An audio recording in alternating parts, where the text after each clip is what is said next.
Okay, hello geometry friends. It's Miss Rivera. I'm very excited to make a video for you all. I felt like Mr. Spinelli got to do all the hard work and I was being a slacker, so here we go.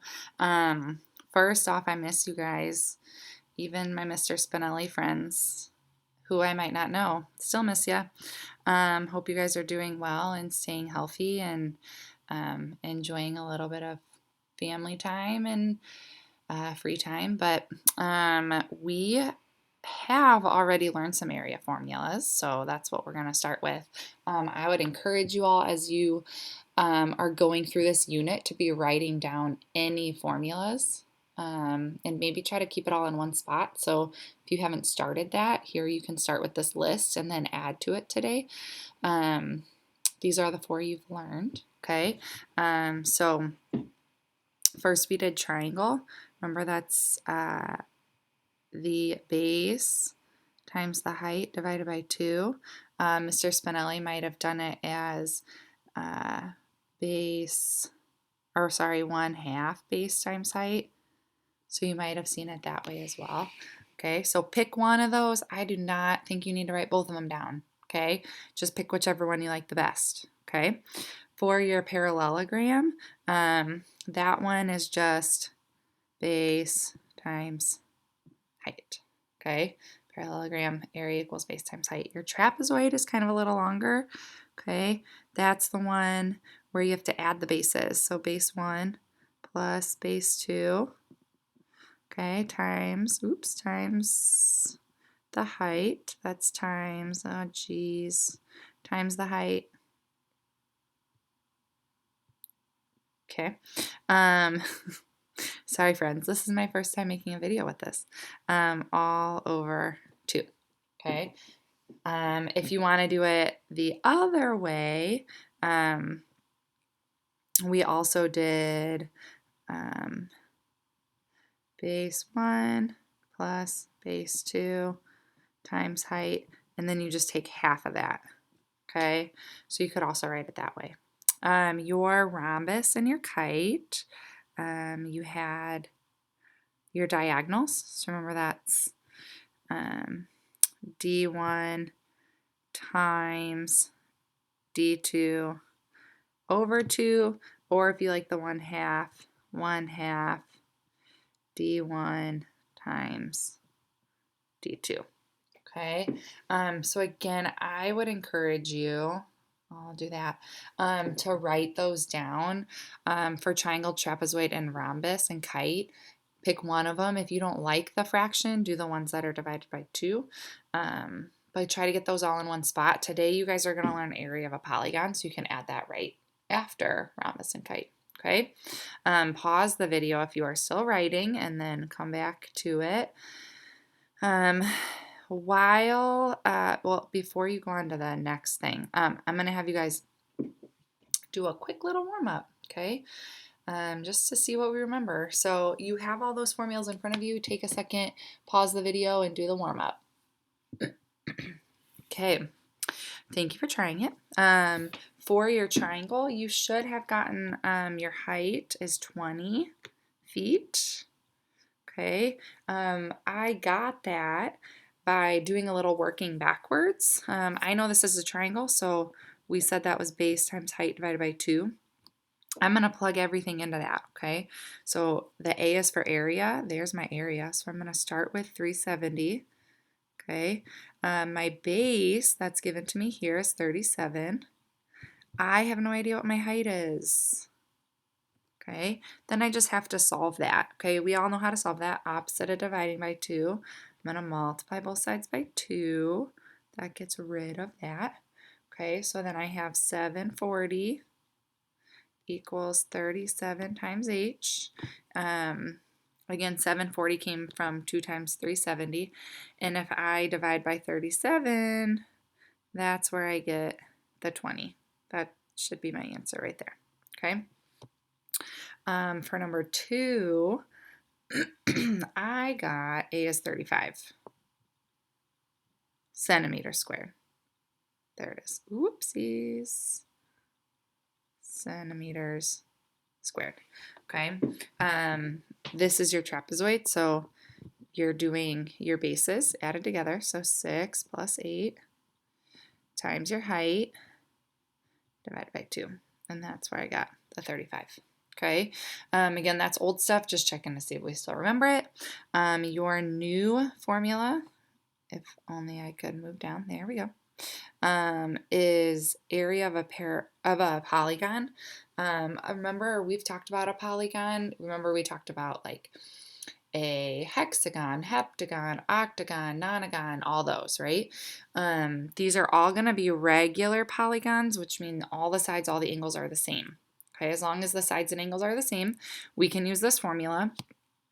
A times P divided by 2. Okay, the A stands for apothem or apothem. You could hear it both ways. And your apothem is this distance from the center, okay, perpendicular,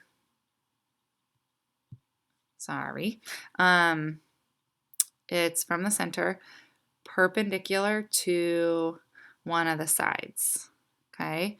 So this right here, that's going to be your A, or your apothem. And then P stands for perimeter, okay? And we know perimeter is just all the way around, okay? We're going to show you a few examples on how to do that. But if you could get that written down in your notes, if you want to write it the other way with the fraction, it's area equals 1/2 times apothem times perimeter. Okay, that's another way to write it with a fraction. All right, the first example, I would just draw this picture in your notes. Okay, make it a little bigger for you.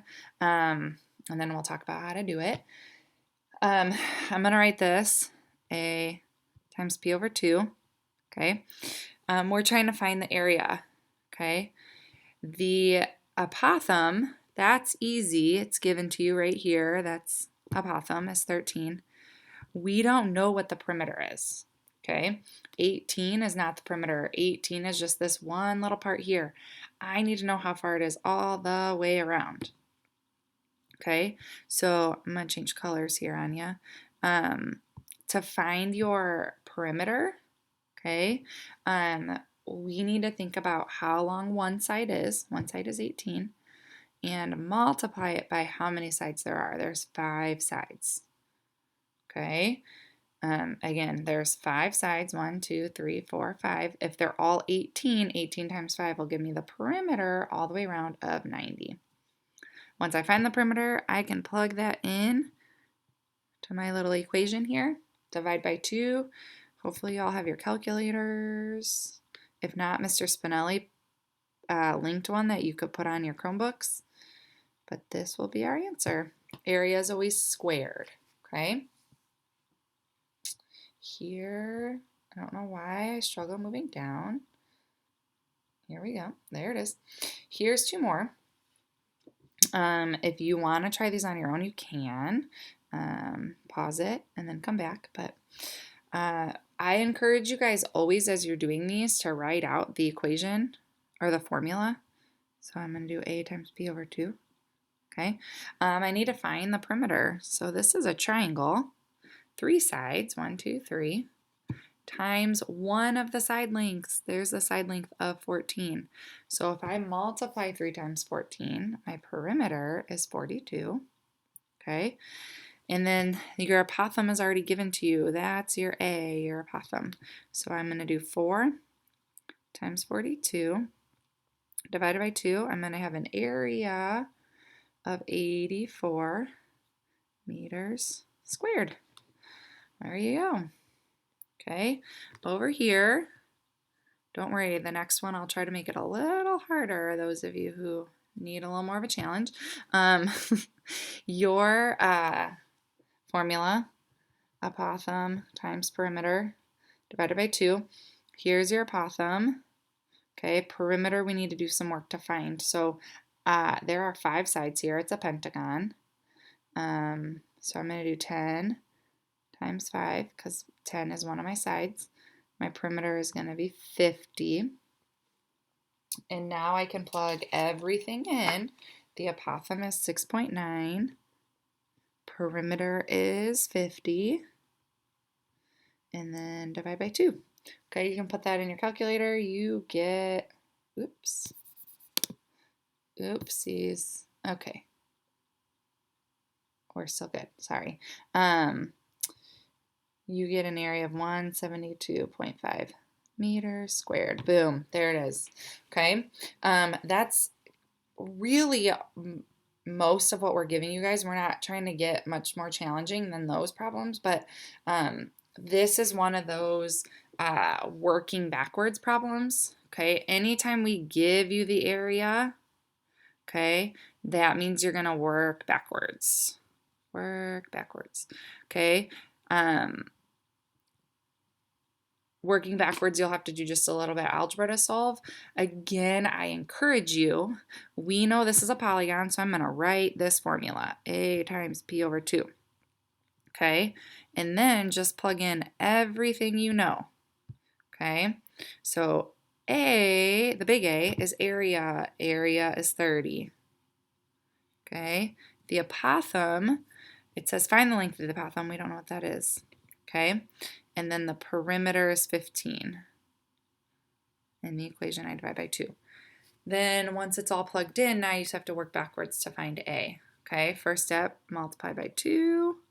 Oops. Multiply by 2. So we have 60 equals A times 15. If I divide by 15, A is going to equal 4 centimeters. All done. Okay, if we give you the area, just plug it in and work backwards. This is the last one. Nothing too crazy. You are not working backwards. You're just plugging in to apothem times perimeter divided by 2. Okay, your apothem we know is 6. Okay, we don't know the perimeter, so let's do a little work over here. It says the area of a 13-gon with a side length of 4. That means there's 13 sides. Each side length is 4, so I'm going to do 13 times 4. Okay, that gives me 52. Okay, so I'll plug in 52. Divide by 2, and then we'll have an area of 156 centimeters squared. Donezo, guys. Your homework over all of this, we're going to have you all either do a quizzes or a Math Excel. Most likely it will be a Math Excel, so make sure you're checking in there. If you have questions on this, you need to email Spinelli or myself, or jump onto one of those Zoom sessions so you can ask. But try it the best you can. If it's on Math Excel, use the help tools that are given to you as well. And we hope you guys are doing well and are healthy and safe. And we hope to see you guys soon. Okay? Bye.